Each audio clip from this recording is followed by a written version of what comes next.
Hey guys, Sandy here. Welcome back to my channel and welcome to another Off the Board. So I have a lot of papers here.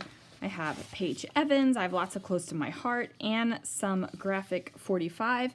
And my Pinterest pin is this concept Disney princess art with Ariel, and she's got all of these fringy layers on her dress. So I have something kind of in my head to use these papers. So let's see what I can do. All right, guys, so I have a selection of these papers, and I'm going to go through and just use my scissors to cut some random curvy lines. Now, I don't want it to be planned out. I don't want the curvy lines to match up in any way. I just want it to kind of fall and cascade over each other. So I grab my fringe scissors. Wow, my mind just blanked. The fringe scissors here, and I just cut all the way across, and now I've got the fringe. I'm going to keep doing that with all of the papers that I have. I'm not going to make you watch me cut curvy lines and fringe everything, though. If you really love watching fringe happen, I'm so sorry, but you know, there's a little bit more fringe here. So I am using this Graphic 45 paper here as a base, and then I made sure to include a coordinating color in with this. Now, normally when you fringe, you would fringe from the bottom up. That way you could figure out and cover up, and like it would be easy. However, I wanted my fringe to go from the top down. So I do struggle with getting it. So I have to like bend back the fringe, I have to bend back the paper, I have to tuck this fringe inside of it. And it is a little bit of a struggle to get it there, but guys, I'm super happy with the results of this layout. So I could have, you know, hindsight is, you know, perfect, right? I could have laid out all the fringe and then taped it down from the bottom up, and then I wouldn't have had the struggle, but I didn't even think about doing that until after all of the fringe was on this layout. So this fringiness is with pattern paper, and I love that the pattern paper kind of, like, it looks a little wonky on the fridge, and I like the way that that looks. Of course, for some reason, my ATG just stuck really hard right down there, so I had to peel that off. The struggle was real with getting this fringe to set up like I wanted it to. And since there is so much texture and color and motion and all that going on with this layout, I don't use a lot of embellishment. I really think that the multiple layers of fringe and the different colors and the different patterns really give a lot for your eye to look at, like a lot. So I felt like I really didn't need to add a whole lot more. Now I did keep this green layer of fringed paper kind of thin, and that's because the green is in the background and I just want it to have a little nod to it in the fringe. I didn't need it to be like green in your face in the fringe part because the background is green. It's just pulling out just an ever so slight little bit. I wanted to keep the teals and the navies and all that as the majority. So I go ahead and put this second layer of fringe on, and I'm not really paying attention to which fringe I'm grabbing with how I have cut the curved lines of it. I'm just trying to do it randomly, and you know, fingers crossed that the results turned out.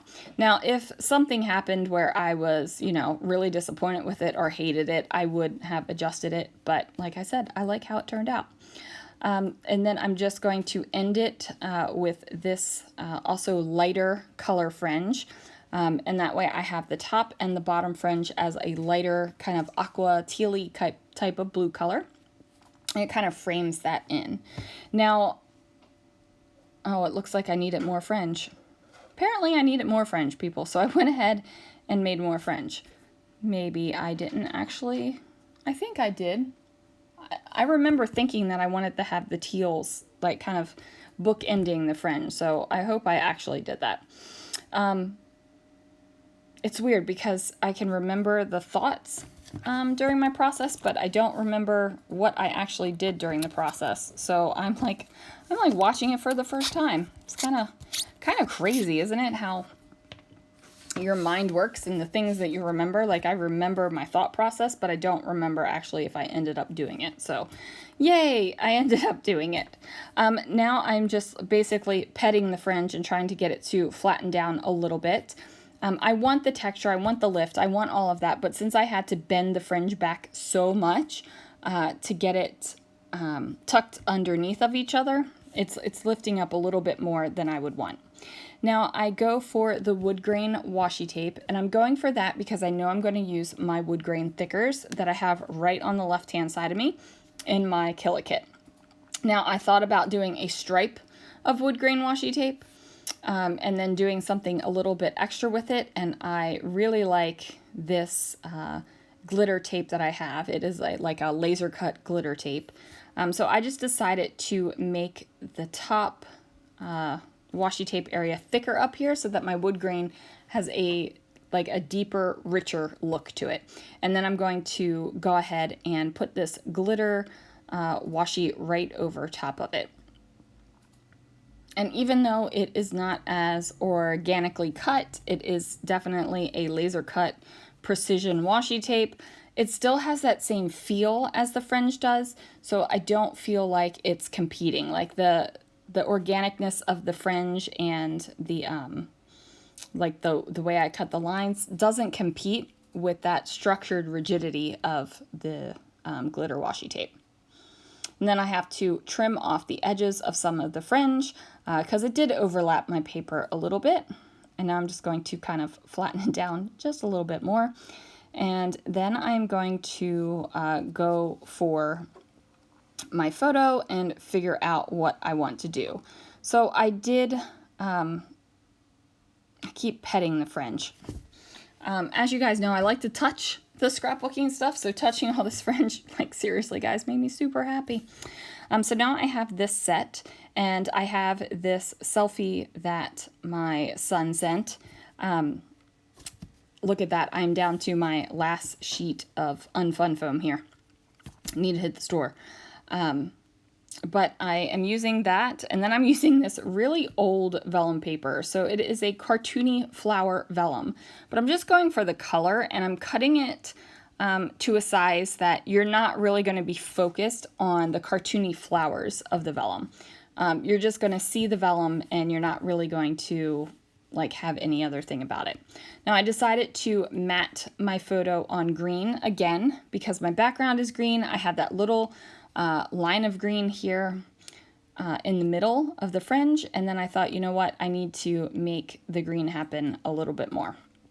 So I wasn't happy with the cartoony flowery bits. Even though I'm matting the photo, you're not going to see it a lot. I felt like I needed to kind of bring that down a little bit, so I went ahead and grabbed my white tool and just stapled that sucker right on there. Now I am going to trim off the excess. I am doing a much thinner mat than I usually do with tulle. I usually like it to be a little bit thicker so you can see it, but this time it's kind of camouflaging the vellum, so I don't have that purpose where I'm like, oh, I've got to have this thick amount of tulle. I am going to use my Nuvo Deluxe adhesive to go ahead and stick down this foamed matted photo. It is going to go partially over the fringed areas and partially on the background piece that does not have fringe. And then I'm going to figure out what sentiments I want to use. I figured since I had this sparkly bit up at the top, I might as well have a little bit of Shining Shimmering Splendid down at the bottom as well. So that's why I brought in the gold thickers. And then I'm going to go ahead and pull out these wood veneer type thickers. And I am going to spell out Alexander's full name instead of just Alex. And I decided to do that because my sentiment in the gold thickers is a longer sentiment, and I kind of wanted his name to be at the forefront and not what the gold sentiment is. And I was afraid that if I did that, where I just spelled out Alex and the 4 letters, it wasn't going to kind of be there. You know what I mean? Hope you know what I mean, because I'm probably doing a poor job of explaining it. So I am actually going to put these letters down and also the gold letters with Nouveau Deluxe adhesive because, you know, thickers, they don't stick. And then I'm going to decorate with a couple words. So I'm going to decorate with these green words. I'm just going to put a couple here and kind of have them a little bit of like a zigzag back and forth to kind of mimic the wavy lines that I have going all over the fringed bits. So that fills in there, and then I'm going to go ahead and adhere these bad boys down. Now, when you use the Nouveau Deluxe adhesive on thickers and such things, you don't need a full coating all over the back. Like, you don't need to take it where you are just slathering that glue on there. The Nouveau Deluxe adhesive is strong enough to hold on with just some little bits of dots. And that's a good thing. Like, you don't have to have damp paper because your glue is wet glue, right? So that works out well. And then for using these little teeny gold letters, sometimes you don't even have to put the glue right on top of the letter. The only thing you have to do is put it down on the paper, kind of in the area that it's going to be in, and then you just go ahead and stick that letter sticker right down on top of it. Now, I am convinced, oops, sorry, just dropped something on my iPad if you heard that. I am convinced that there is like a conspiracy theory going on in my head that the scrapbooking manufacturers and the adhesive manufacturers are in cahoots because, you know, you need adhesive when you're scrapbooking. I don't know.